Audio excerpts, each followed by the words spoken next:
coming up. Let's do it. I want you to get excited about your life. Here we go. Intense. Stand by, camera set. If you're going to talk to me, you're going to have to be honest. Stand by, Dr. Phil. Showtime. This is going to be a changing day in your life. Stand by, A, and roll A. Check in. Go, Dr. Phil. Thank you everybody. Welcome to the show.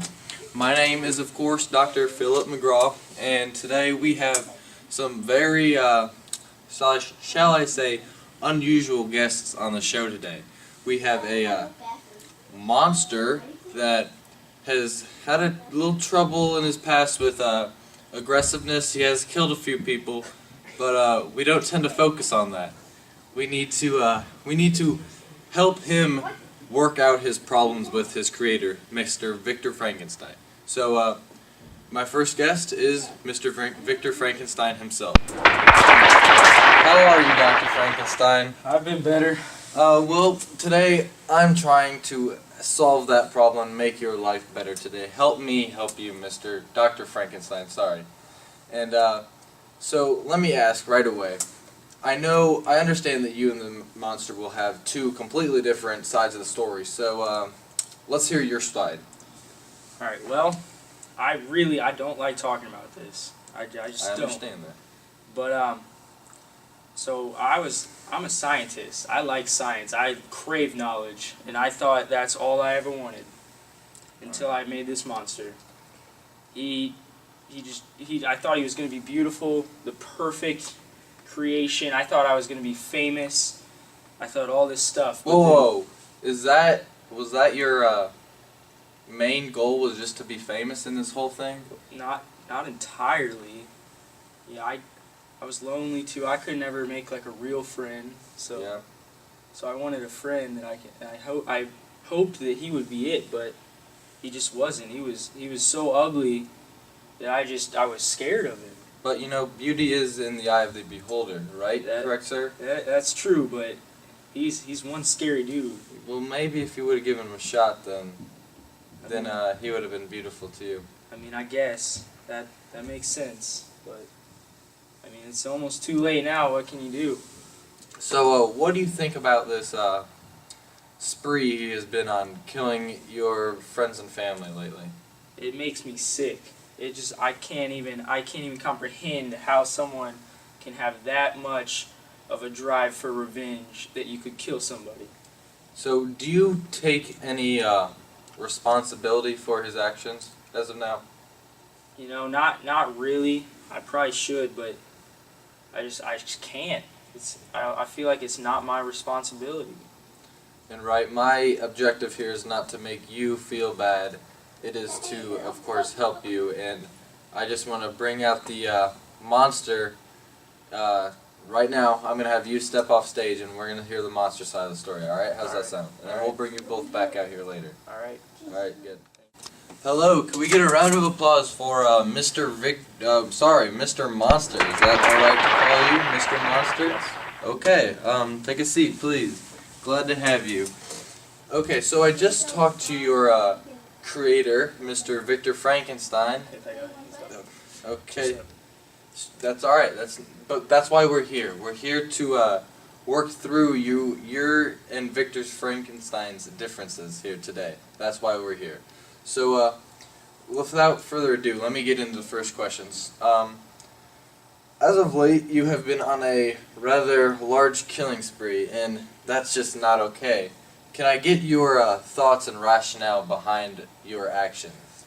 Okay, well, let's just start from the beginning, because that's just where it all started. I mean, he's that kind of guy that he's apparently a scientist, which means he should understand the way of life. But when he created me, he saw me, from what I can remember, and just, like, kind of left. I just kind of lost it then.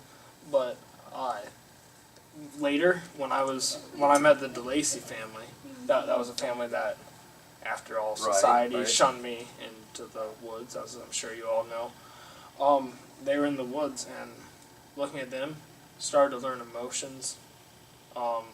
I haven't learned them too well, but I started learning emotions, and then I ended up trying to find out more about language and stuff like that. And then when the DeLacy family came up, I found out what hurt was.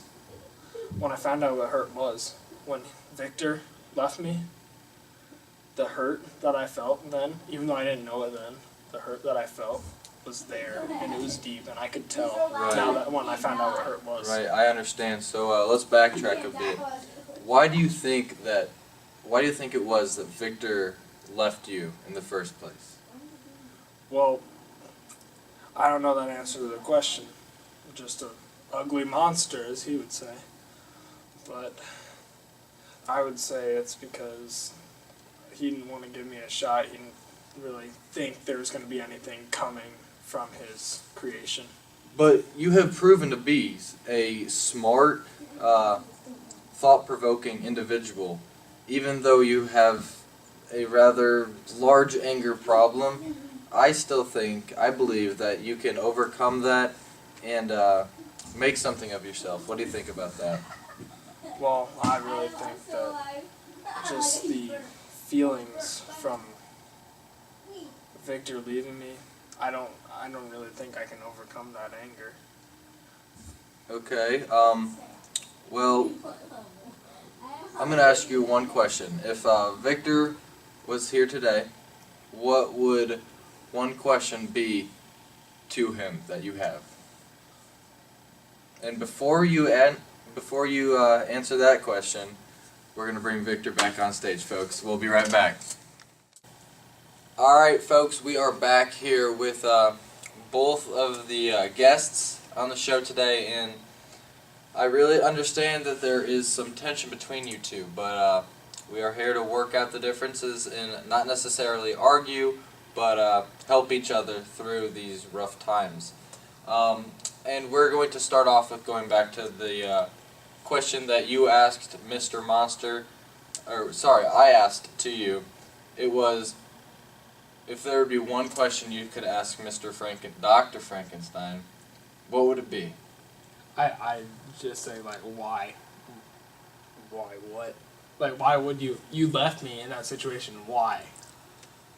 I didn't know what to do. I mean, I was scared of you. I thought you were gonna be what I imagined, and it just didn't turn out. What did you imagine? Tell me what you imagined.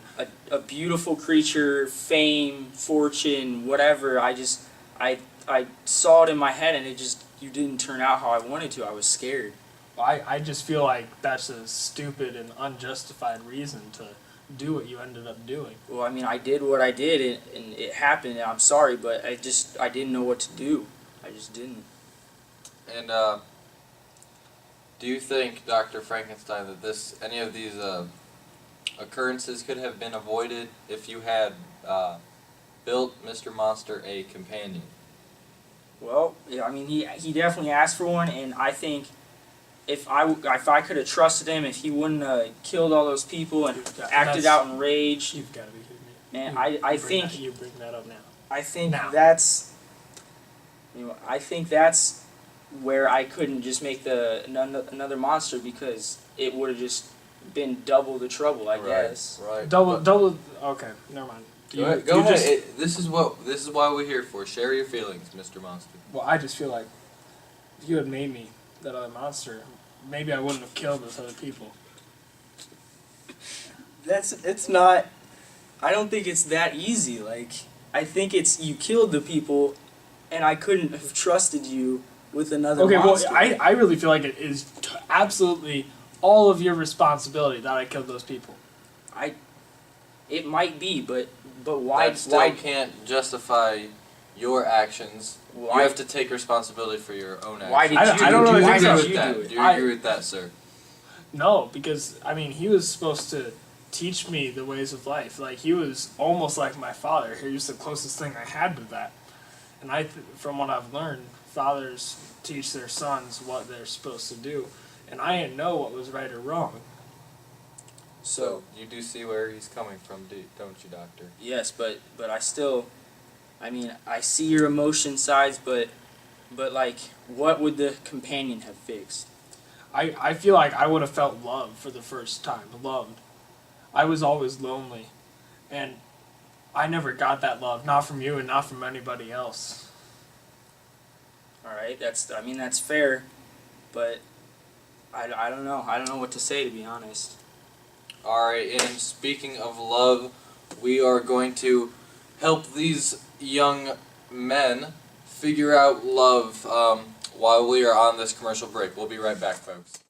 Alright, folks, we are back, and hopefully these two have found love. I was backstage, and... What? Okay, so obviously they have not, but love may be a stretch. So we'll go with, do you two see ever being able to be friends again, considering... Again? You were never Seriously? friends? Oh, you really think I was friends with this guy that just abandoned me? I tried to be his friend, but he didn't want to. You know, maybe I would have been your friend if you wouldn't have killed my family, my little brother, and you killed my family. But Yeah, I don't even know. that honestly, that is just horrible, Mr. Monster. That is... I mean, I don't really see what's wrong with that.